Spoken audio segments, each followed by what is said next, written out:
Long before the emergence of the Sumerians and Egyptians, an advanced civilization thrived in southern Africa engaged in gold mining. This society left behind over 10 million interconnected stone circle ruins, constituting the largest collection of stone remnants discovered on the planet to date. The tools and artifacts they produced suggest a profound comprehension of sound and resonance, which they harnessed to operate their tools and as a source of energy. They were responsible for the creation of the first statue of Horus, the initial Sphinx, the earliest pyramids, and an accurate stone calendar situated at the center of their civilization. In this lecture, Michael Tellinger explains at length how the Anunnaki utilized scientifically advanced resonance frequencies to craft the first civilizations. All right, I spent the last 2 days since I've arrived racking my brain how to squeeze a 4-hour presentation into 2 hours. It has not been easy. So I'm going to go through this at a pace, not because I want to confuse you or myself, but I feel like if I leave anything out, I feel like I'm robbing you of valuable content.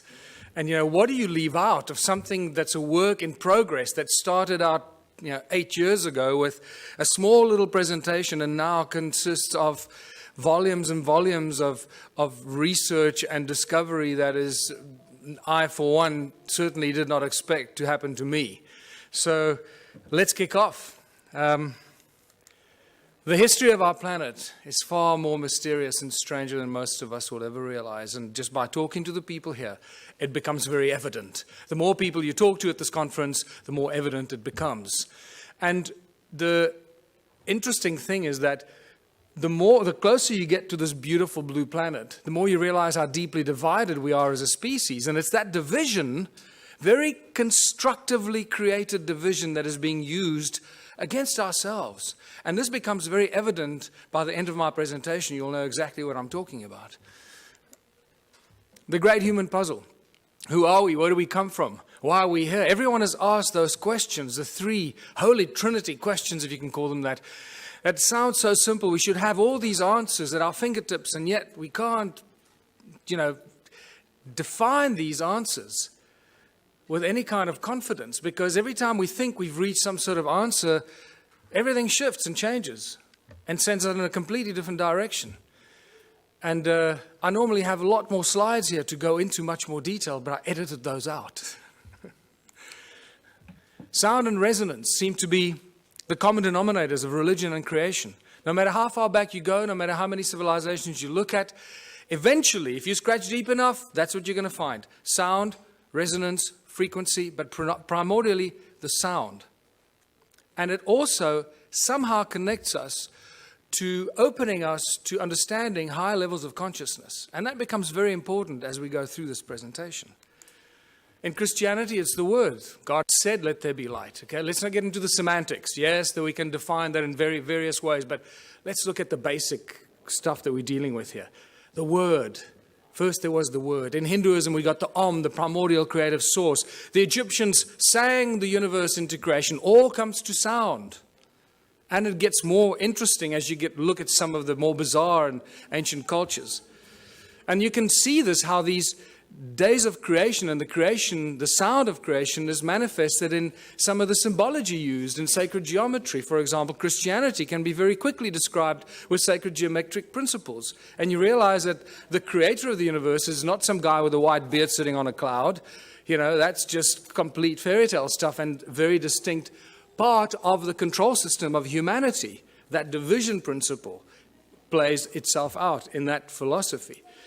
6 aspects of Om, or the Om Mani Padme Hum. You see sound frequencies related to the creation process.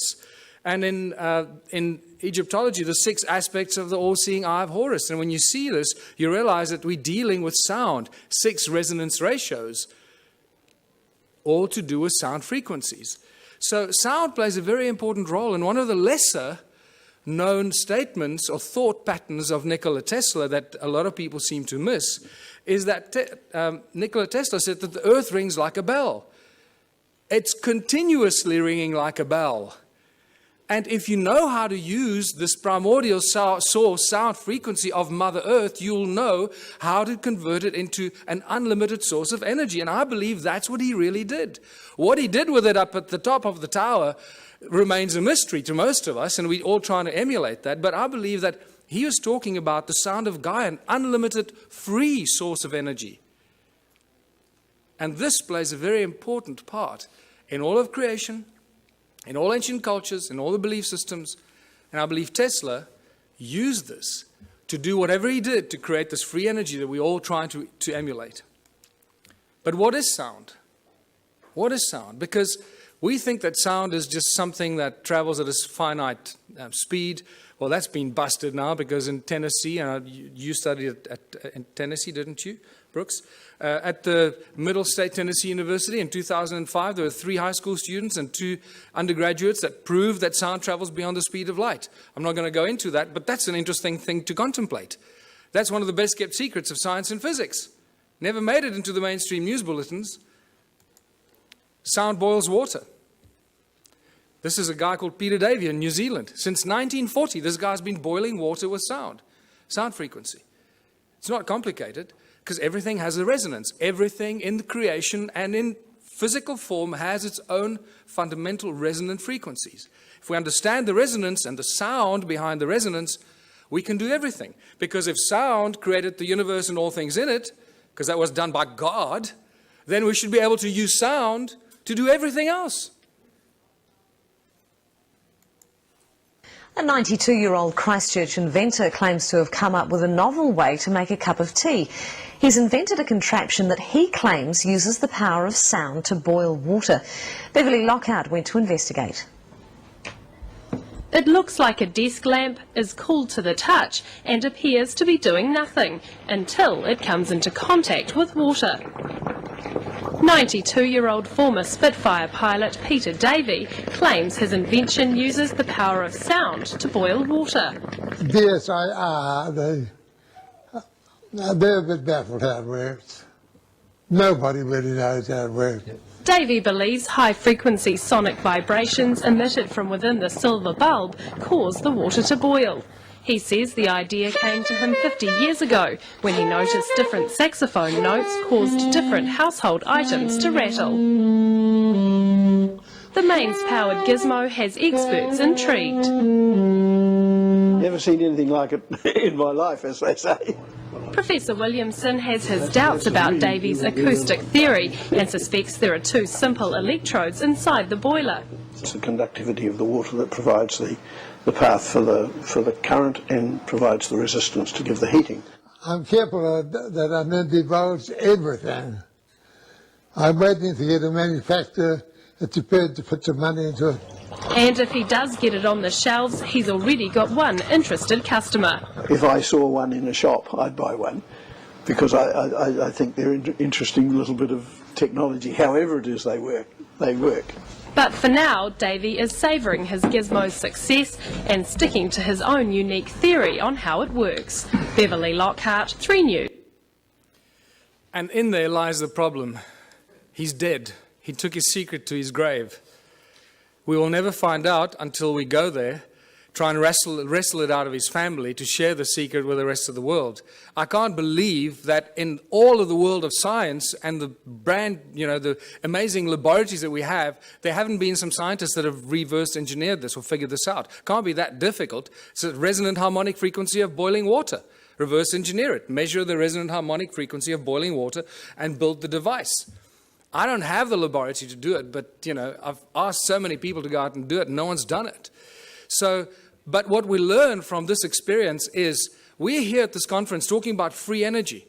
I believe free energy means free to the world, not just free that we can suck it out of the vacuum and then sell it to the rest of the world. That's no longer free energy. I believe it's crucial that we start thinking about free energy as when you find it, like this guy, give it to the world for free. Because if you don't, they're going to get to you, they're going to get rid of you, and no one's going to get it. They were waiting. I can imagine what they did when Peter Davey died. They breathed a sigh of relief, say, oh, thank God he's gone. And he was too greedy to tell the world how the simple thing worked. Thank God this human greed gene is so powerful that it prevents people from sharing this beautiful stuff. That's what I have a problem with. So what I urge anyone here at this conference to do, if you do find something like this, a source of free energy, do not keep it to yourself. Do not try and gain from the rest of humanity. Put it on the internet, make videos, put it out as widely as you can, share it for free with the world. It'll come back to you in abundance that you can't imagine. So,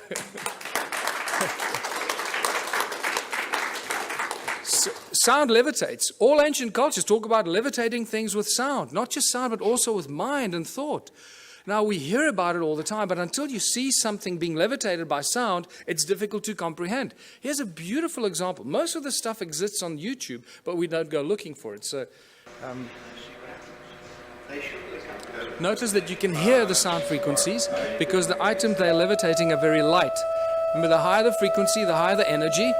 So these polystyrene items are very light, so the frequency is lower frequency that's audible to our ears. So when you're trying to levitate giant blocks, you'd need very high frequencies that you can't hear, and then it looks like magic. Also note that the sound source comes from two different sound sources, and it seems to levitate it at the cross point, the crossroad of the sound frequencies. That's what the levitation effect is. This is very important later in my presentation.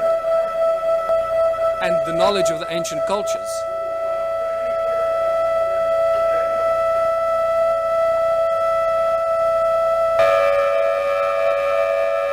Just the slightest sound variation and the thing starts to tumble and spin. Slightest little variation on the frequency. Look where it starts to spin.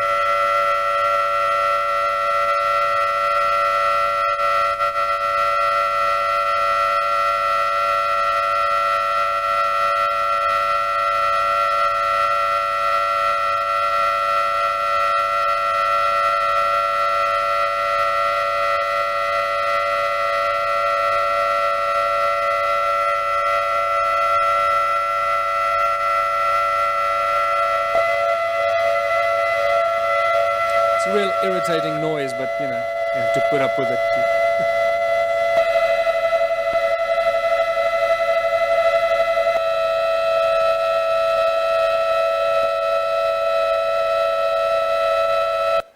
So sound levitates. It's no longer, this fairy tale thing. It really happens. But sound source is also the inspiration for all the religions in the world, the great religions, and the most recognized religious symbols. This is from the guys that developed the cymoscope.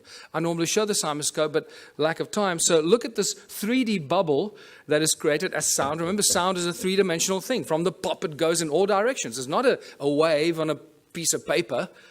It's a three-dimensional effect that keeps amplifying itself and goes on and on and on. Just because you can't hear it anymore doesn't mean it's not necessarily there. So here's a three-dimensional bubble that's created at the sound. But look on the right-hand side at the cross-section of it. What do you see? You start seeing one of the most commonly recognized religious symbols. Why did the religions choose the symbols? Because when you drill right into the middle of this, what seems to be at the very source of sound, the pop, or that moment, instant of pop, this is what you get. Oh boy, do I recognize this interesting symbol. And this is where you realize when the ancient cultures carved these intricate things into rock, they weren't just imagining things. They understood that sound was the source and how sound can create and levitate and manifest shape and form. And that's why they carved hundreds of thousands of these crosses in circles. And not only did they carve it, but it's also recognized by ancient cultures. In southern Africa, it's known as Mabona, the Lord of Light. Lord of light, sound and light, the creator of all things, the source of all things. And you see this shape repeat itself in some of the most popular religious symbols, like the Coptic and the pagan crosses. You see the sacred geometric patterns imitate themselves in these symbols. It becomes very interesting because now you know where they get the symbols from. It all comes from sound. What does this have to do with ancient civilizations and evolution of consciousness? Well, everything, because the ancient cultures understood this. They understood the process. They understood the source. And they used the source of sound as a source of energy. And this is what my discoveries show in South Africa. The resonating chambers for creation of energy That's what the pyramids were. Many researchers are starting to reach that conclusion, that they were actually resonating cavities to create huge amounts of energy. And they would have looked something like this. What's also clear to me, the more research I do, especially at the sites in South Africa, realizing that we're dealing with sound and light, that they probably used light to activate some of these sound devices. They were actually resonating chambers, that it was activated by light. And this is why they were aligned with solstices and equinoxes with specific frequencies and energetic alignments of the movement of the sun that would activate these ancient sites and then bring them to life. Something like that. And if you think that's not happening, there's an interesting photograph that is available on the internet of some strange energy forms coming out of the pyramids, taken with some weird lens that shows you energetic frequencies. And this got me very excited because this is directly connected to my discoveries in the stone circles of southern Africa. This is some interesting symmetrical interference patterns that were taken at Stonehenge, which tells us that Stonehenge was not an accidental bunch of, long-haired, loincloth, cavemen that built this with ropes and pulleys. And when you go to Stonehenge, they still have that image on the side of the tunnel as you walk towards Stonehenge. They still show the guys with ropes and pulleys building Stonehenge. It's insane. So it's a very, very advanced device, Stonehenge. And what blew my mind is how old Stonehenge is. This is probably one of the oldest sites on Earth. It's probably more than 1 million years old. Are there any geologists here? Any geologists? Well, most of you are homemade geologists. You're told that stone there fell over. It was the twin of that stone, and it fell over. Right? They were connected at the top, and it broke when it fell over. Well, there's the break. Okay. Now, this is sarsen stone. It's very, very hard. One of the hardest stones known to us. There's the break. Does that look like a 5,000-year-old break and erosion? Absolutely not. We're dealing with hundreds of thousands, probably millions of years of erosion to erode about this far. This is not a new structure, people. Stonehenge is extremely old. Your mother will lie to you, your priest will lie to you, but the geology is not going to lie to you. There it is. Do with this what you want. It tells us we're dealing with ancient sites and advanced knowledge of sound frequency, because we see it in the patterns that the Stonehenge site still generates today, even though it is in the state of disrepair. Just like the stone circles in South Africa, in the incredible state of disrepair, are still giving us insane amount of energy that we don't know what to do with. This is another example of how old Stonehenge is. That crack was clearly not there when the builders built it. You wouldn't put a lintel up with a crack in it. So we have to assume the crack happened after the event. And look at the erosion around the crack. I mean, this is insane amount of erosion. So, modern day levitator. Southern Florida, this guy called Ed Leeds Cullen in the 20s built this amazing place called Coral Castle. This is still a mystery to a lot of people, or they don't know about it. And he single-handedly put these giant blocks on top of each other, carved them, sculpted them, shaped them on his own. The interesting thing is when they used to bring the trucks used to deliver these rocks, he would offload them single-handedly. And nobody knew how he did it. He always made the guy stand around the corner or something like that, until one day, 2 young schoolboys saw him offloading these giant coral blocks. And they came home very excited saying, "Hey, Mummy, we saw the guy." And they asked, "How did he do it?" And the kid said, "Well, he did it with ice cream cones in his hands, 2 ice cream cones." And the parents imagined, naughty children, what are you talking about? You're trying to force us into buying your ice cream for dinner, right? Well, that's not true. When I heard that, I got extremely excited, because that is consistent with what I've been finding in southern Africa. Ice cream cones, cone-shaped tools. And that's why I call it the ice cream cone phenomenon. And this has become a very important part of trying to unravel the ancient mystery, how they did this stuff. They used sound, they levitated stuff, but how did they do it? And I find many of these cone-shaped tools scattered all over southern Africa, among the ruins, wherever you go. I was up the mountain 2 weeks ago, again, walking through areas that I've never been before. Remember, at this stage, I'm the only guy researching this, the whole of southern Africa. It's like I'm the only guy researching Egypt. That's the equivalent of that. There's one guy in all of Egypt let loose to do, try and get some sanity out of this. And so I feel a little lonely, so come help. So just to show you that these ice cream cone-shaped tools are everywhere. There are thousands of them. I've just collected a few because after a while you get bored. You know, so, oh, there's another one over there. And then you get to the Rosicrucian Museum in the United States, and guess what I find? These cone-shaped tools on display with Sumerian writing on it, Sumerian cuneiform writing on it, commemorating the building of the temples in Sumer. They were then stored in the walls and hidden in secret chambers in the walls that were retrieved from the secret chambers in the walls. Now they're on display in the United States. Cone-shaped tools commemorating the building of the temples in Sumer. The plot thickens, doesn't it? So let's go back to South Africa, or Southern Africa. The current belief system is that Southern Africa was a sparsely populated part of the world with only a few inhabitants up to about 1,000 years ago. And they tell you about maybe 5,000 people, maximum 10,000 people, hunter-gatherers running around, shooting a buck here, shooting a buck there. Well, they don't do their homework when they put this in our history books, and they insult our intelligence, because unfortunately the ancient stone ruins of Southern Africa tell us a completely different tale. But they still continue to put in our history books, still today, that these are just cattle kraal for keeping cattle.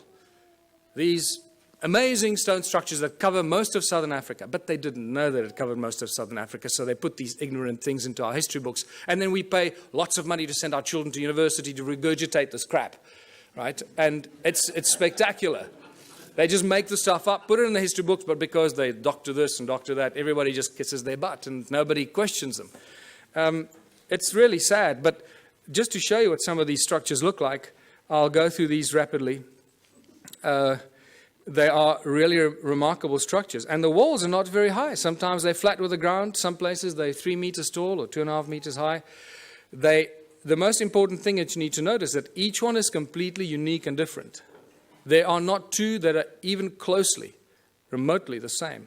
Each one is completely unique. Now, that was a question that wasn't asked until I came along.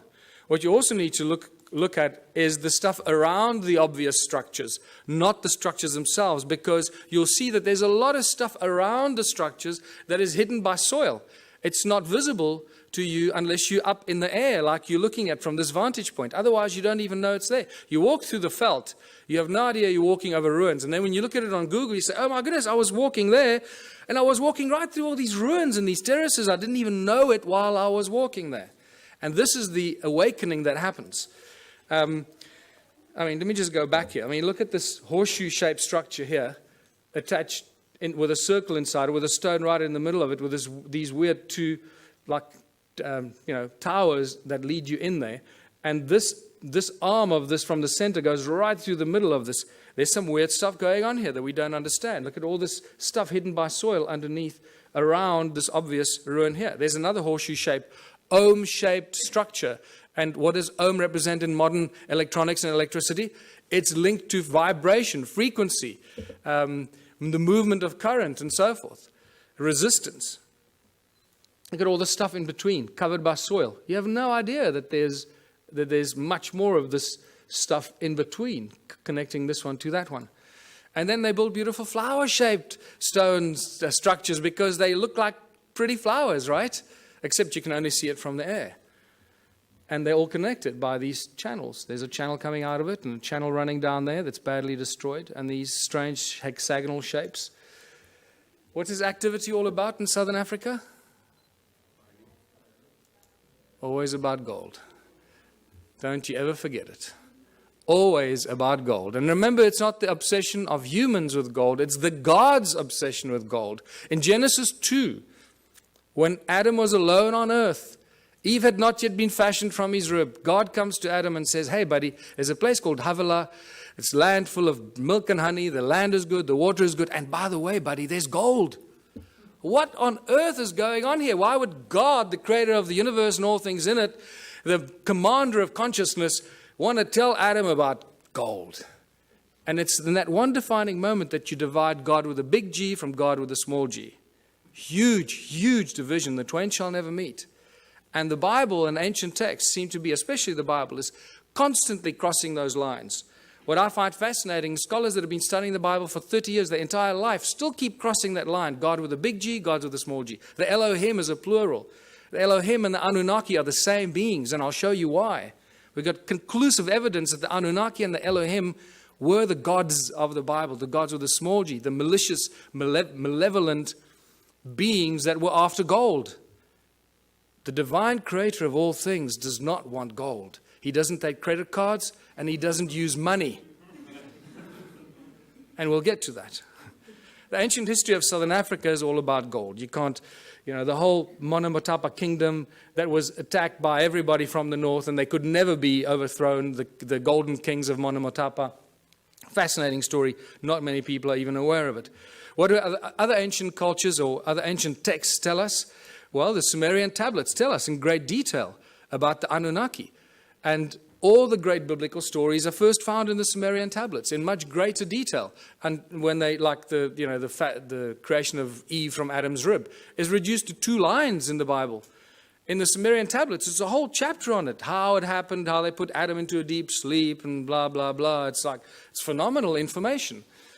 But so what we do know is that a lot of the stories in the Sumerian tablets are translated into the Bible much later and abused or used for abuse against humanity.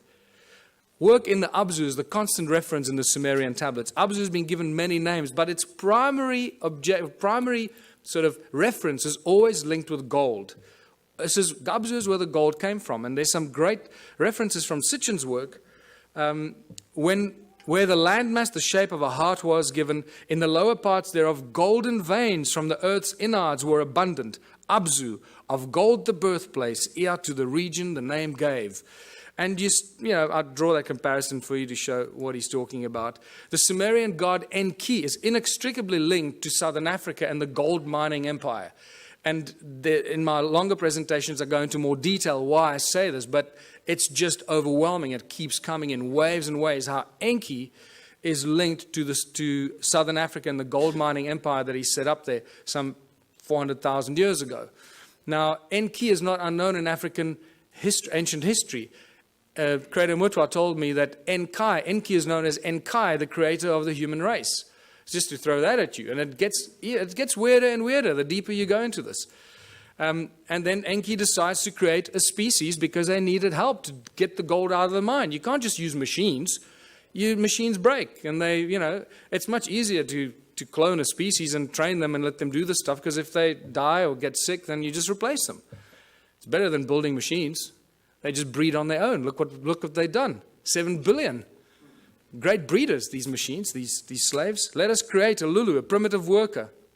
The hardship work to take over. Let the being, the toil of the Anunnaki carry on his back. Tells us very clearly what these guys were up to down there. Planning to create the Adam, Adamu. A primitive worker shall be created. Our command will he understand. Our tools he will handle. To the Anunnaki in the Abzu relief shall come. So we know that the Anunnaki were in the Abzu. They were doing something. They needed relief. And for this they needed a slave, and they cloned it. And boy, did they do a good job. This is fantastic reference to Enki's house, his mines, and his technology. In the midst of the Abzu, to a place of pure waters, Enki betook himself.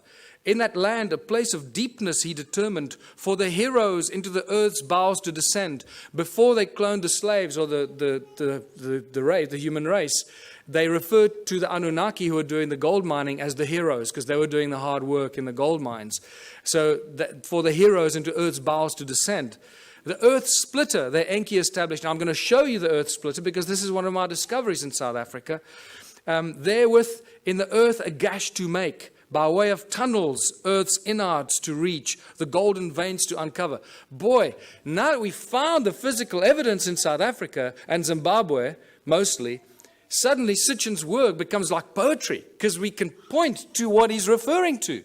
We've got the physical evidence for which he's often undergone a lot of criticism, Oh, he's making this stuff up. Well, anyone who's still a naysayer about Sitchin's work, wake up. We got the physical evidence. It's there in beyond believable abundance. And this is Great Zimbabwe, the greatest ruin in Southern Africa. It has to be the biggest, right? This is just a spectacular place. And just to show you, some of the walls are 10 meters high and 6 meters wide. Great Zimbabwe is a spectacular sight. And it has got Enki's energetic imprint all over it. Any of you that do energetic work, go and look at it. You're not going to believe your eyes. What's so special about the ruins in southern Africa? Well, they're very special cattle kraal for very special cattle, because this is probably where the word holy cow comes from. Because most of these cattle kraal are built aligned to the sun and the stars and the equinoxes and the solstices, and wow, they went to a lot of trouble for these cattle, didn't they? And the sacred geometry, and you start seeing how sacred geometric principles just jump out of these structures, and you realize, hold on, this is not just somebody building things, to pass time. And clearly this was easy to these people, because every single one of these ruins that is measured, and this is all Jan Heine's original pioneering work, for which you'll always be remembered, because every ruin that he's measured so far turns out to have these very intricate alignments. And this is spectacular. And you'll understand why this is so spectacular when you realize how many of these ruins there are. These, look at this, they're perfect, and you draw a circle over there, which doesn't look like it's real. But when you extrapolate that flat line into the circle, you get a perfect hexagon. When you start joining the corners of the hexagon, look how it touches the inner circle perfectly. This is not accidental, people. This takes real exact science and understanding. There you go. So these structures down there are not just simplistic structures. They carry huge amounts of energy. And important to note that there are no doors or entrances. This is an important thing that you find in some of the archaeological reports, and they say, oh, there are no doors and entrances, and then they forget about it. And then they tell you, it was probably built by a migrating group of 15 to 20 people, and they built it. And you say, hold on, you just told me there are no doors and entrances, and now you're telling me that it was built by people as a dwelling. So what's going on here? What are we dealing with here? And you don't get intelligent answers from the so-called authorities on this. And agricultural terraces. Thousands of kilometers of agricultural terraces. In fact, more than 450,000 square kilometers of agricultural terraces in a sparsely populated part of the world. Who built these terraces? What were they planting in these terraces? What's going on here? It doesn't fit. It doesn't match. Terraces are everywhere. When you start looking and opening your eyes, mountains are covered by these terraces. This is in Botswana. This is in Lesotho. There are terraces up some of the most incredible steep mountain sides that don't make any sense. In fact, if you go into Google Earth and you look at Lesotho, I challenge you to find any part of Lesotho without terraces. It's actually quite incredible. There are just terraces everywhere. And there's just been no people down there to build these terraces. So where do they come from? This is one of the greatest examples, because you can see the channels that link them, the circles and the terraces, all one giant grid. Nothing stands alone. Remember I told you, look at around the circles, the stuff hidden by the soil, because there are no standalone circles. They're all part of a giant grid, a huge grid. No standalone, all connected by these weird channels that are clever people at university call roads to drive the cattle on. This is why these roads are there, because they were built because the people 200 years ago built them to drive their cattle on. And that's as far back as they go. Maybe 400 years ago, that's it. This is just spectacular. This is right up the road from where I live. So when I leave my house and I go walking in the mountains, this is what I walk in these places. And it's rather silly. So I take a lot of photographs and I write a whole bunch of stuff, and then I come talk to people like you, and I feel like I'm, alone, lost in the world. Ancient roads and channels run for hundreds of miles. Notice, circle, channel, and the extrapolation or the extension of the circle that looks like a giant spider's web. And it's these giant spider's web that turn into these agricultural terraces. And there's a very specific reason why this is all connected, which you'll understand soon. Look at these archaeological drawings from 1939, clearly showing us that there are no doors and entrances, and then these circles are all connected like a bunch of grapes. And then they don't make any more comments about it, they just leave it. The roads link every stone circle. There's the road there. It's very, very badly eroded, as you can see. Most of the times you don't even know you're walking on these ruins. Over there at the bottom, it used to connect in there, but that looks like water washed it away at some stage. Look at this linking into these strange hexagonal things. There's not enough time to talk about that, but there's spectacular information about what is going on there. and there's ruins there and there, but they're just covered by soil. This is a beautiful example of a channel running into a so with all the stuff around it, the spider's web effect. Look at this. Now imagine most of southern Africa looking like this a long, long time ago. And these are all cattle kraal, as I said, built for special cattle. There were a lot of cattle. Boy, they were just, I don't know where the people were, but there are a lot of cattle. Hey, maybe... How many of these ruins are there? And this is where the penny really drops, when you start figuring out how many there were. In 1891, the brilliant Theodore Bent, this is one of the few archaeologists that I carry real respect for, wrote a brilliant book, The Vanished Lost Cities of Mashonaland. And it's a phenomenal book. And in 1891, from horseback, traveling through South Africa, Botswana, Zimbabwe, he estimated about 4,000 of these structures. Then by 1974, Roger Summers, who had more technology available, calculated about 20,000 of these stone ruins. Now, by now, I started going, hold on, 20,000 stone ruins in a sparsely populated continent doesn't make any sense. I got involved in 2007 when Jan Heine introduced me to this, and within 6 months, I estimated at least 100,000 ruins. So I thought, well, before I release Temples of the African Gods, I can't just thumbsuck the stuff. Let me have some sort of at least scientific argument for this. So I started counting.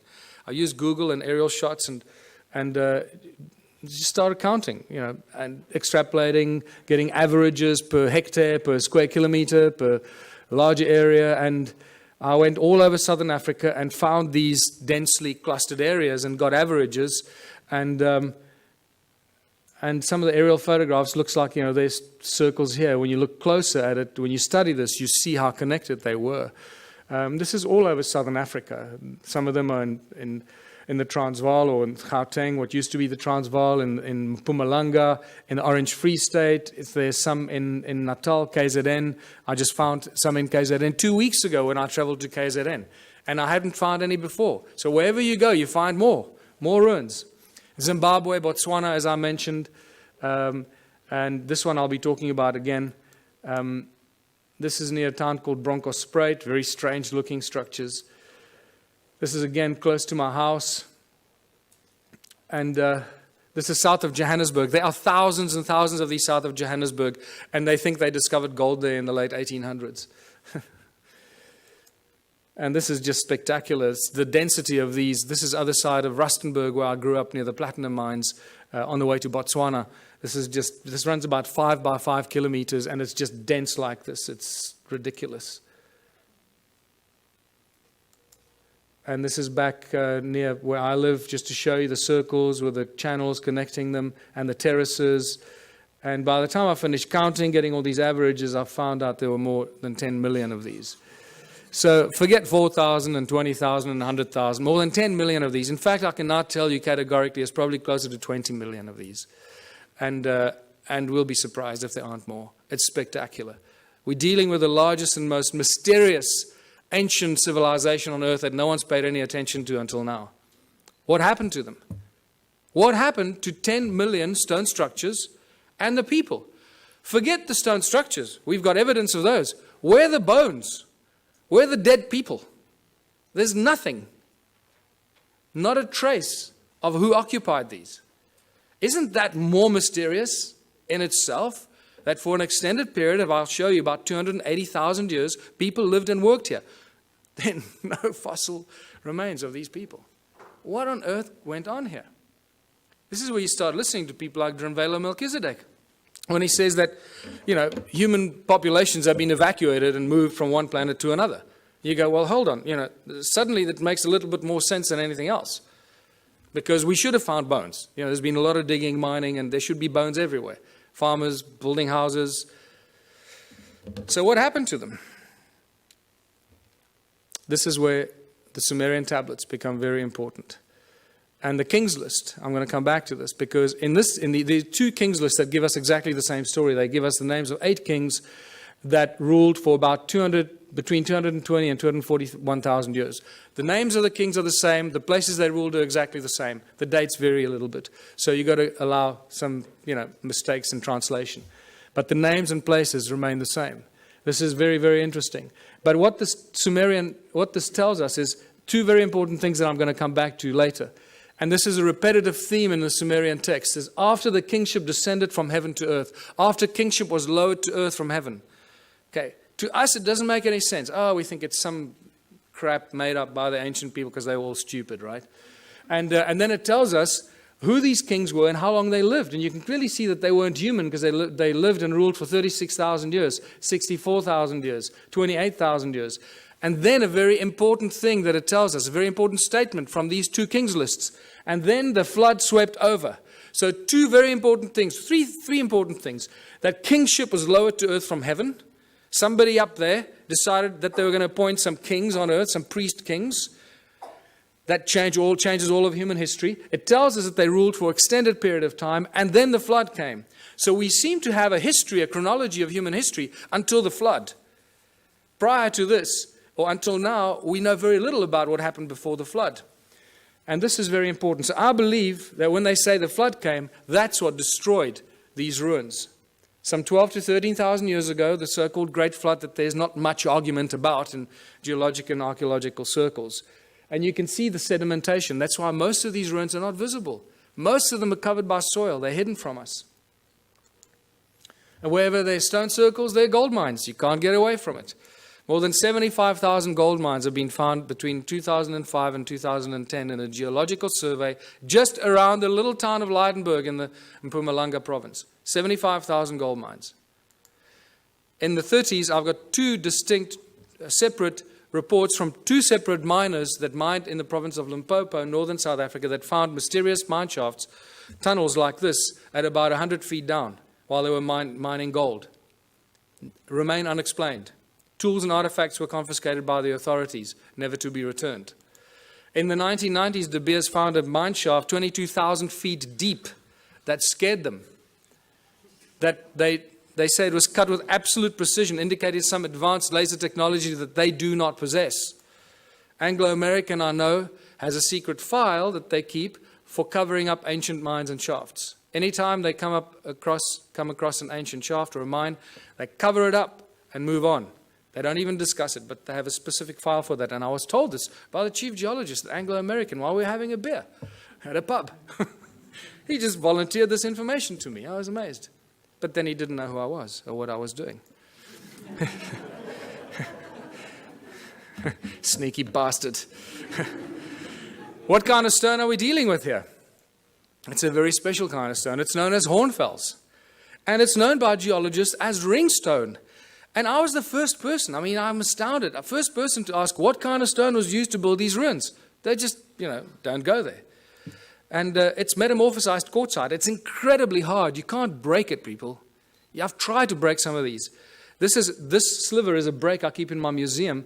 This happens as a result of heat. You expose it to fire, it breaks up. So clearly they didn't use fire in any of these ruins.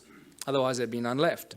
As you can see, it's black on the inside, very hard, and then it's got this stuff called patina, the skin, like a skin that grows. It's an oxidization and calcification process. It grows incredibly slowly on this specific rock. And what is fascinating about this hornfels stone is that it conducts sound incredibly well. It rings like a bell and light. There's some more examples that I found that I keep in the museum. And more spectacular examples. And just to show you, there's a little... The most remarkable artifacts that I've collected. This particular stone in my hand here. This beautiful Stone Age club. It looks like something out of Flintstones. I'm going to show you how they ring like bells. Because I can't carry these with me all over the world. So a quick demonstration how these stones ring like bells. I just discovered that in geological terms, these stones, this particular stone, the hornfels in South Africa, is also known as ringstone for that very specific reason. And to ring these, I'm going to use my brand new tool that I just collected about a week ago. This phenomenal, absolutely phenomenal artifact. And I'm going to use this to ring these stones. This looks, we always joked when I found this, that this looks like a Stone Age guitar. And it's pretty much like that, And I'm going to show you that it is very closely related to a musical instrument in ancient times for a very specific reason. Now you might think that the stone shape is just accidental and that it broke off or something. You'd be mistaken, because I've collected probably about 4 or 5 stones that are very, very similar in shape, very similar carving structure. There's broad base here and then down to a narrow tip, and somebody removed this particular piece of the stone over there for specific reasons, as you will hear, which I'll ring a little bit more. They ring like bells. But it's also important to note that you cannot carve or chip this stone. It will splinter and fragment, and it will not be chipped or carved. Okay, so these shapes that we see here must have been molded in some way, and molded for specific acoustic properties. And this is why. You've got to hold it a very specific way to make as little contact as possible to get it to ring and resonate at its optimum. Now remember, it's also covered in patina, the skin of the rock, this brown reddish color that covers the rock, that is no longer the original black or charcoal color, the original color of the metamorphosized quartzite that's underneath. And that's how it rings.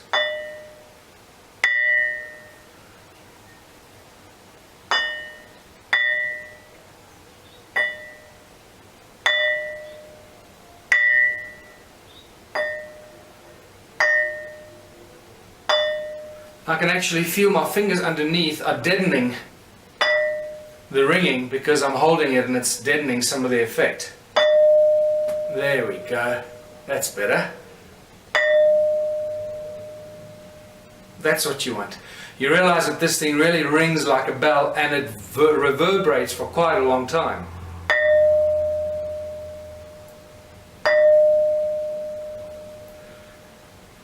Alright, and now to show you that this is not the only one, here's the other one.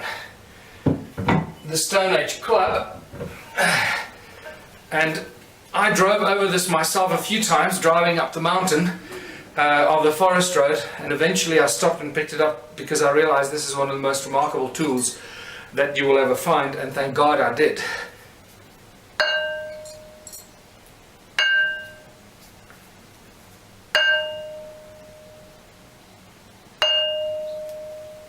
And it is very heavy. I'm out of breath because I'm holding my breath not to make a noise, and this thing weighs probably about 15 kilos, so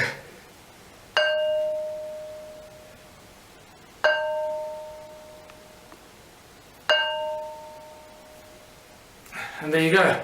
Demonstration how these stones ring like bells, and they were used in all kinds of ways and fashions, just like the Ankh, to create specific vibrational frequencies and specific notes to use as a form and a source of energy. And just to remind you, metamorphosized quartzite is full of what? So we can talk about this later when we start getting into the consciousness principles. What are we really dealing with here? And what do these ancient sites contain? How much information is actually stored in these ancient sites? Yes? Just a quick question with the stones there. I noticed that the frequency was the same. It seems to be the same note. Did you actually ever try and measure the exact frequency? Yes, we did. We measured. Well, not those two. I haven't tested those two. But somebody emailed me. I get thousands of emails. Somebody emailed me saying that's a B flat, I think. That is very important, but it's just not enough time to go through all this stuff. Sorry. And then all these anomalous tools I've been collecting and finding. Strange tools. Once again, some of them are these cone-shaped tools, always to these points. And then the stone phallus. Stone phalluses seem to be very popular in these ancient times. What's important to note, see how the patina has covered all of them, remember? Somebody must have carved them or shaped them at some stage. And they're all covered in this brown patina. Okay, keep that at the back of your mind. This is at top of the big ruin on top of the mountain there. That's spectacular, whatever that is, a bird-shaped stone, or there's a whole other link to the Zimbabwe birds that is in here, but we can't go there. These strange tools and artifacts that are just spectacular, that make no sense to us today, because it's not part of normal archaeological, stuff that they exhibit. And then the most spectacular mystery in all of archaeology, the sacred stones. the special sacred stones. Hundreds of thousands have been found in southern Africa. Now, because we had a breakthrough energy conference, you'll automatically notice that they resemble a torus shape. So I'm giving you a little hint as to what these are for. But in South Africa, the Archaeological Society has it as a logo, and they will still teach you that these are weights for digging sticks. That the people made them in the hundreds of thousands when there were only a few thousand hunter-gatherers, because this is from the Stone Age, right? So there were no metal tools. They made this with other stones because they needed weights for their digging sticks when they were digging for roots in the veldt. I can't think of anything more insane. These people should be locked up. Where's the flagship among all these ruins? And this is where we get to the very important Adam's calendar. It was rediscovered in 2003 by Johann Heine, and he'll always be remembered for that, because this is one of the most spectacular discoveries in all of human archaeological history. These are the two central calendar stones. Baba Kreda Mutwa, the preeminent African shaman, told me when I saw him, there you can see Adam's calendar, my other book lying on the desk. When I showed him this book, he burst into tears and took quite a while to calm himself down. He said he never thought he'd see that sacred place again. He was initiated at this place in 1937 as a young shaman, and he calls it Inzalo Yelanga, or birthplace of the sun. Specifically the S-O-N, not S-U-N, because it is believed by the shaman that this is where the gods created humanity. Birthplace of the sun. That's what it looks like from a helicopter. Circular structure, that is north, that is south, not the trees, the stones under the trees. They're the two central calendar stones, and over there you see a wooden pole. That's where the stone man used to stand, and right from the stone man across there, across the Horus bird lying there, which you'll see, we're looking east, exactly east at the rise of the sun. On the edge of this cliff, which is known as the Transvaal Escarpment. There's looking north, exactly north, between the two stones. You can see north-south line goes right between the two central calendar stones. And why is it a calendar? This is Jan Heine showing me of our very first visit there, why it's a calendar. And he did all the original calculations when he rediscovered it. This setting sun casts a shadow, this rock casts a shadow on this one. And you can tell every day of the year, from the summer solstice on this side until the winter solstice on that side, and it comes back. So it's still an accurate calendar. And one of the few that I know, I can't think of any others that do this, monolithic calendars or Stone Age calendars. This is a 3D reconstruction that we did, putting the stone man back in his place, who was removed in 1994 by the Minister of Environmental Affairs, to put a plaque on it to commemorate the opening of the Blue Swallow Nature Reserve. Isn't that ironic? Desecrating one of the oldest sites on Earth. And then they try and prevent us going there because we're bringing tourists there and we're desecrating the place. And there you have, looking out east from the stone man across the calendar stones, very distinct Horus stone, looking at what? 3 stones that seem to align with those pyramidal structures over there that are aligned with the rise of Orion over there. But you'll see more about that now. How do we date the stones? We look at everything. I'll look at anything because you can't date stones. So you got to look at everything. Use your, do what the guys in CSI do. Follow the clues and the evidence. And what makes most sense, you have to go with that. So first of all, this is, every stone there is known as dolerite. It doesn't belong there.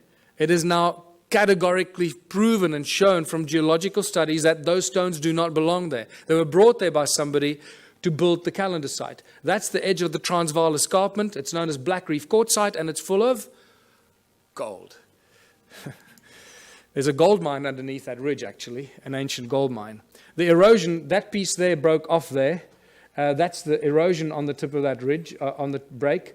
Most geologists I've asked suggested to me, pick a number above 50,000 years for the amount of erosion that happened there. So 50,000 years ago, that piece broke off and landed there. Right? So now we're starting to get to the ancient age of this. But this is one of my best, is the patina growth, because I've told you already that these tools have been molded and shaped, and the patina has grown back. That's what it looks like when the patina is gone, black, and then the patina grows back.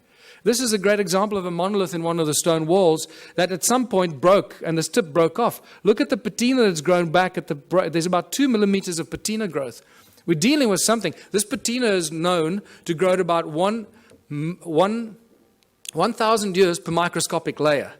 1,000 years per microscopic layer. So for a millimeter or 2 millimeters of patina, we're dealing with something that's 100, 200, 300,000 years old.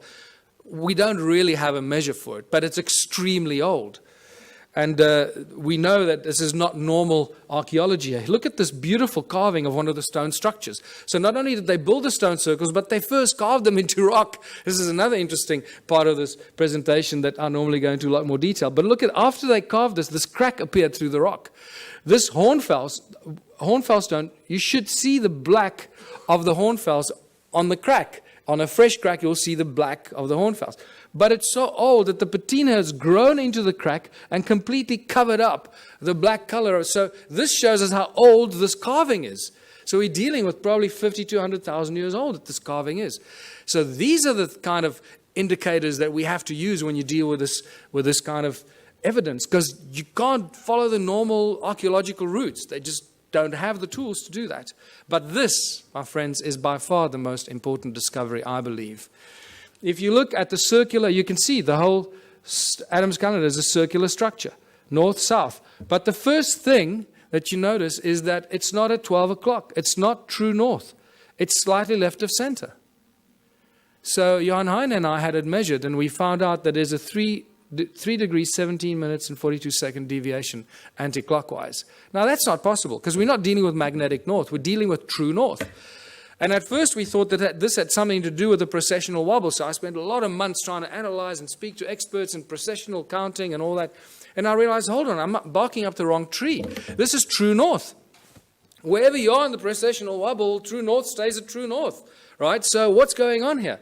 This is 3¼ degrees deviation. I believe that the man that holds all the information is Charles Hapgood, who's been trying to teach us about crustal displacement and crustal shift. I believe that Adam's calendar is a real geophysical example that crustal shift displacement did happen. Because these guys did not make mistakes. They would not have accidentally built a 3¼ degrees out of alignment. It's not going to happen. So, we know that crustal displacement happened, we just don't know when. But here we have physical, geophysical evidence that it did occur. And then obviously the Orion connection. You can't get away from the Orion connection. All ancient cultures do it. I've mentioned it already, those three. There's your Horus stone, and look at that distinctly carved rock there. Those three, if you lift them up, they align precisely with the rise of Orion's belt when it was flat on the horizon. I've had 2 separate calculations done by 2 separate astronomers. Both of those will be wrong because none of them took into account that 3¼ degree misalignment. So, but it just shows you that their calculations are really, really old. That's really interesting. I didn't cross-examine on them.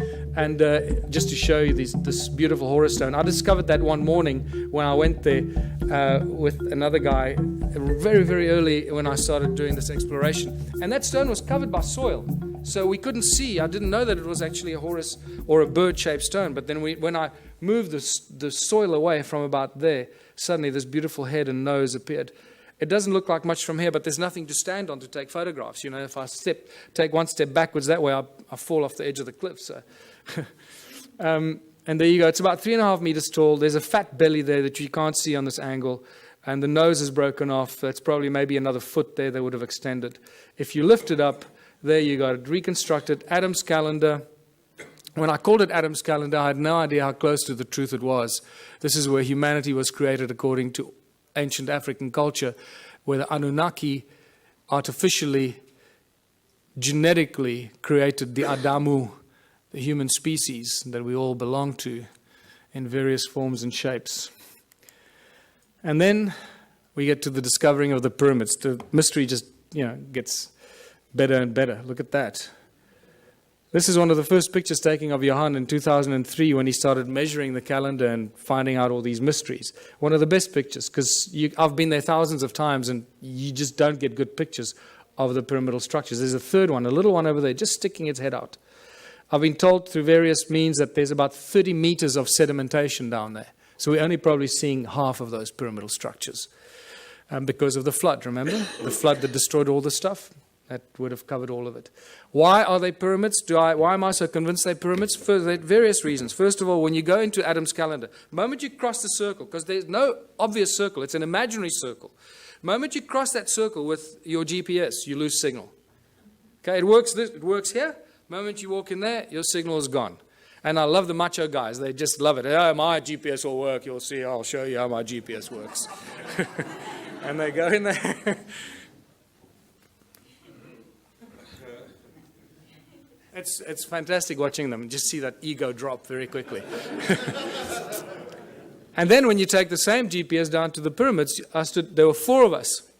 I will forever regret not taking a photograph of it, because there were 4 of us standing with GPSs like this. And every GPS gave you a completely different reading. Not just slightly off, but miles off. You were like, in another province. It was insane, right between the 2 pyramids. Not only that, but all these ancient cultures built things according to the sacred geometric principles. So I thought, hold on, this will tell me if it's linked or not. Let me draw a golden mean spiral from Adam's calendar and see where it lands. Well, I didn't have to guess. You got it. So here we can do a beautiful twist on those that want to stick to mainstream science. And we can argue the argument of probability, which is one of the most commonly argued arguments in science, isn't it? Probability. So the probability factor that the golden mean spiral accidentally ends between the pyramids is so completely out of kilter that it has to be linked. You're dealing with several million or several billion odds to 1 that it's an accident. So the probability factor plays a very important role here. We're dealing with something that's connected, and also through channelings and other psychic revelations, I've been told in no uncertain terms that we're dealing with some very advanced stuff here. And then when you connect Adam's pyramids through Great Zimbabwe, Enki's house, it lands right in the Great Pyramid of Giza. And all along the 31 degrees east longitudinal line, the Nilotic meridian, right, which is also linked to the white lions of Timbavati, the sacred white lions of Africa. And you start seeing all this connection. It's just beautiful. It just unravels more and more.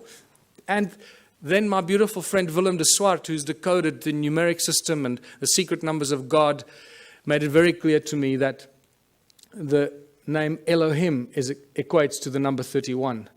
Elohim, 31 degrees east longitudinal line. So this gives us an indication that the Anunnaki and the Elohim are the same group of beings. I just recently did an interview with George Nuri. The very last caller that called in told me he was abducted by the Anunnaki 12 years ago, before he knew any of the stuff we're talking about here.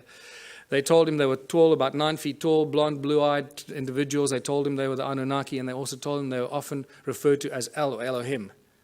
That was very interesting, and then the show ended.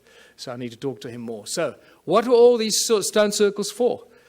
Millions and millions of stone structures, all connected. Each one is completely unique, different, built with stones that ring like bells. What's going on here? Archaeological drawings show us that there are no doors and entrances, and some of them are concentric circles, like expansion, amplification chambers or something to that extent, right? So are these connectors, these channels actually like wires?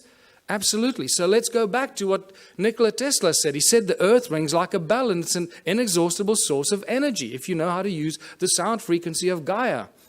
And I believe that this is what it is. The cymatic patterns remind us of what we're looking at. The shape of Om. This is the shape of sand on a metal plate. That's what you'll find. So what we're looking at here is cymatic patterns from Earth. Each one of these stone circles just simply represents the cymatic freak or the shape of the sound of Gaia at that particular point. And this is why they connected. So they created one huge energetic field. There's one example. There's Hans Jenny's photograph, the circle in the middle and the spider's web effect outwards, the circle in the middle, spider's web effect outwards, except these were connected so they could share the energy they suck out of Mother Earth.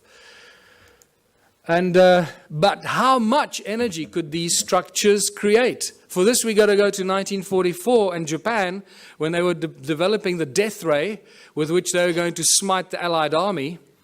But unfortunately, they got nuked, so they never got to use the death ray. But one of the things that I found out is that at the core of this death ray was a thing that they used called a magnetron, a resonant cavity magnetron, Well, this is, you start a frequency in the middle, you amplify it in these resonant cavities until you decide when you want to take it out of the wires. And that magnetron is used in laser beams, it's used in microwaves, it's a technological tool used in many applications. This has got a little magnetron in it, or a klystron, I think it's called in this.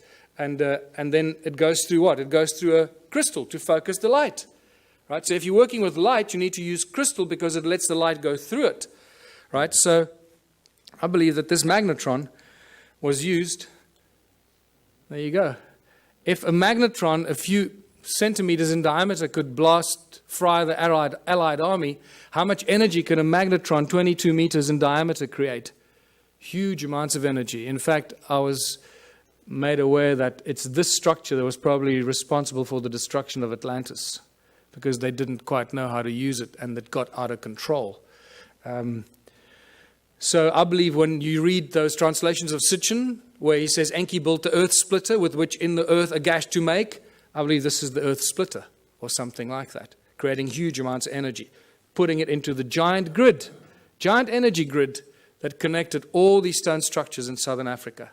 And that's really what it was. Everything was linked to the mining of gold. None of these were dwellings, people. We're dealing with a giant energy and work grid for the extraction and the mining and the processing of gold. And then get to the measuring of these stone structures. And I found a guy who had a very interesting device that he measured without me. And then I came back from America and I heard that he went and measured these. I called him back. I said, I want to go back and do it with you. So I went with him, and he used to work in the satellite industry for Centec. Interesting guy. And the measurements that he showed me were just mind-blowing. Electromagnetic waves, either horizontal or vertical, coming out of the ground into the sky. Sound frequencies in hertz, the loudness in decibels, and also what he calls the heat signature. The heat signature that he explained to me, he measures up to, it's the average temperature of the ground below the soil, below the surface, down to about 300 meters. He's got all kinds of ways that he calculates this. I can't explain to you exactly how he does this, but I asked him several questions to cross-examine him to see if he was not, making it up, and it stayed constant. So I believe that he does have a system to work this out. This is what he measured. The outside, the heat signature anywhere outside here is 5.5 degrees Celsius at the surface of the ground. The moment you move the device in there, it shoots up to 29 degrees. So it's 5.5 degrees, 29 degrees. 5.5 degrees, 20. There's no scientific explanation for that we have right now. You go in there, it goes up to 33 degrees. 5.5 degrees, 33 degrees in the middle. What's interesting, the electromagnetic field here runs at the equivalent of about 280 megahertz, but it's vertical, straight out of the ground into the sky. So it's a column of energy out of the ground into the sky. Over there, it creates like a dome-shaped effect over the circle, because you also lose GPS when you go in there. So I can now understand why you lose GPS, because it creates the circle. There's no electromagnetic activity outside. The moment you go inside there, you pick up this horizontal electromagnetic effect, equivalent to about 480 megahertz. And he went into more explanation to me exactly how, sorry, let's go back here. And then the sound frequency he measured coming out of these walls at 14.5 gigahertz. Now, we don't measure sound frequencies at those. This is really mysterious. So, and at 72 decibels coming out of these walls. And then we went up to this one here, and it got even worse. Measured 33 gigahertz sound frequencies coming out of these walls inside here. 33 gigahertz.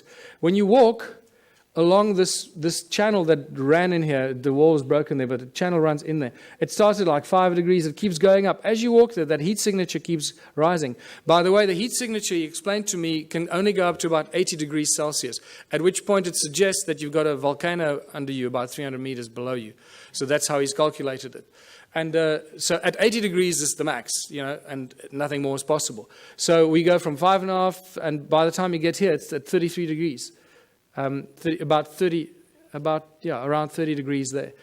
When you go from outside there, 5.5 degrees, onto that little attachment there, inside, shoots up to 58 degrees. 5.5 degrees, 58 degrees. There's just no reason why it should be doing that. And then the electromagnetic waves, once again, there's a dome-shaped horizontal effect that happens inside here at frequency, and it's horizontal. Also, this is why when we did ground-penetrating radar, I used the world's leading company to do ground-penetrating radar on 3 structures. This is one of them.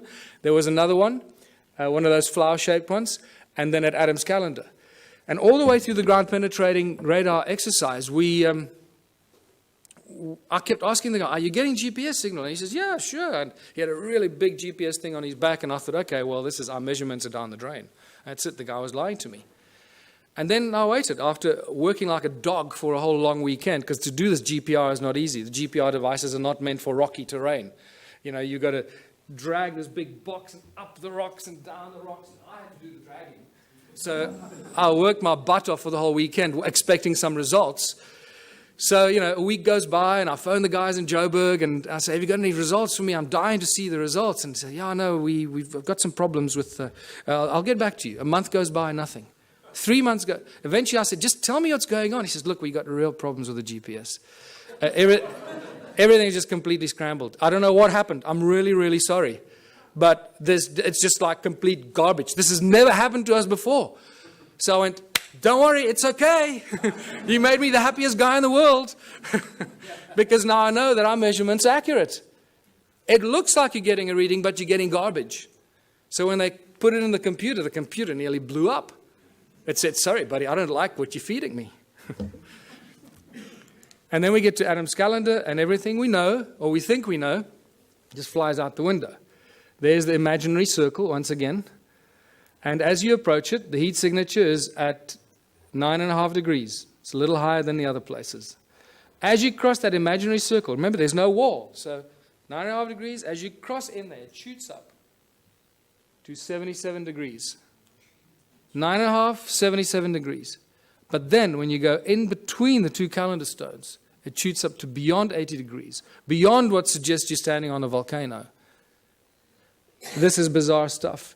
Is it the human that enters there that makes the change? Or if you leave a thermometer in there, is it the temperature? It's not a thermometer. No, this is special calculation. It's a heat signature. It's not the temperature of the ground. Okay, so it's the average temperature that he explained to me, about 300 meters below the surface. Going up in temperature, suggesting that at about 80 degrees, that heat signature would equate to a volcano, volcanic activity.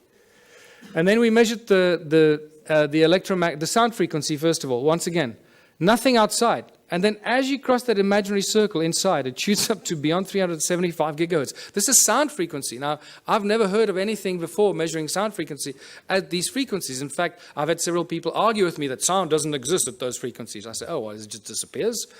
What happens to sound? It just disappears because we can't hear it. So there's an interesting debate to be had there with some of the brainy people out there. 375 gigahertz sound frequency. That's insane. That's ridiculous.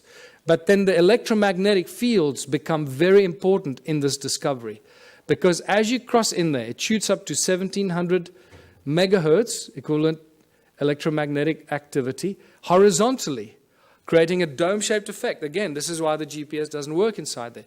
But in between those 2 calendar stones in the middle, it shoots up even higher to 1800, but vertically, straight out of the ground into the sky.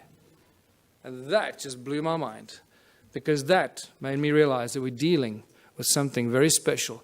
Since I first started going there and taking psychics and connected people there have been hundreds that have told me things about the site that could not be told unless you knew something. So once again, the statistical probability that they were lying to me is out the window. They must be telling me the truth. And the recurring constant, that thing that I've been told by, strange woo-woo people, is that it's an active vortex and a portal. Now that we've measured it, I believe them. Because this is the kind of thing that we measure there. Electromagnetic waves run horizontally, vertically, and then vertically coming out of it is one vertical shaft of electromagnetic waves straight into the sky. So what is this calendar site all about? What were they doing here? What were the Anunnaki doing here? They were getting gold. They were using the people to mine the gold, using advanced technology, Caesar technology, getting it off the planet. We know that they were getting it off the planet. Sitchin makes it very clear in his translations.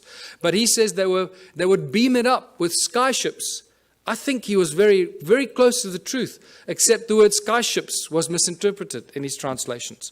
It wasn't skyships. It was a contraption like Adam's calendar. Beam up the gold, Scotty. Where do you want it? That's what we're dealing with here. They were getting the gold off the ground, off the earth, somewhere else. The gold isn't here. One of the biggest mysteries. Where's Germany's gold? Where's the gold in the USA? The gold is missing. Suddenly, all the countries around the world are waking up that they don't have any gold. Well, this is an age-old story. It goes on for all of human history. Remember when the Spaniards arrived in the Americas and everywhere in the world, they found the native populations, they had all this gold, and they asked them, who does the gold belong to? There was always one answer they received. The gold belongs to the gods. And they were right. And they're getting it off the ground, off this planet. So, says the technology was only discovered in the 17th June 2009. This was reported on in some of the scientific journals, talking about sound as being used as laser beams. Not light, sound. And they think it's very exciting because it's got greater applications in the military, obviously. And this is where the sacred stones come in. Because I believe these are not only energy devices like toruses, toroid energy generating fields because of the special stone that they're made of, but they're also frequency converters. One frequency in, another frequency out. And I believe that these pointy stones, like Ed Leeds-Skalnin, was reported to move the giant blocks with 2 ice cream cones in his hands. Well, you hold those 2 in your hands, it'll look like you're holding ice cream cones in your hands. And at the point where they cross, beaming high-frequency sound waves, they will create levitation. The higher the frequency, the higher the power and the energy, so you can lift huge things up and move it around as you want. Ice cream cones in your hands. Boy, those 2 schoolboys made my day. There you go. What I find interesting is that average 3 centimeters, which equates to 10 gigahertz. So when we reverse engineer this, I'm looking for laboratories that work on laser technology. We can do some remarkable experiments, people. We'll change the world. We'll use these stones and we're going to discover new energies. And we can, any volunteers, we can put you in front there, set it up, and see what happens if we phase you out or if you're still there. 10 gigahertz. So what have we learned from all of this? If we don't learn something from this information, it's completely wasted on us. And I believe we're going to have a break now. Is that true? We're going to have a break? No break? So I was going to have a 10-minute break, but mostly for your sanity, I'm used to this. So I believe that we're reaching the conclusion of a prophecy. All the ancient cultures have these great, amazing prophecies that last thousands and thousands of years, and they say that the end days will be as the first days. Did you know that in 1980, in the mid-80s, 4 of the North American native tribes came to South Africa to meet with Creator Mutwa and some of the African shaman because they believe that the new age will rise out of South Africa. It was quite amazing. And they had all these ceremonies at these sacred sites and so forth. So the end days will be as the first days. Well, if humanity arose out of South Africa, then it should restart there again.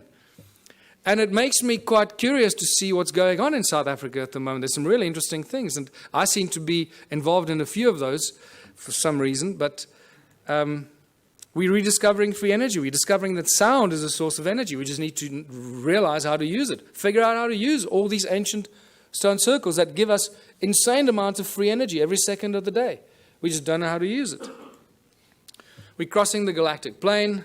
It's the rise and fall of civilizations, concluding these giant, as Plato called it, the great year.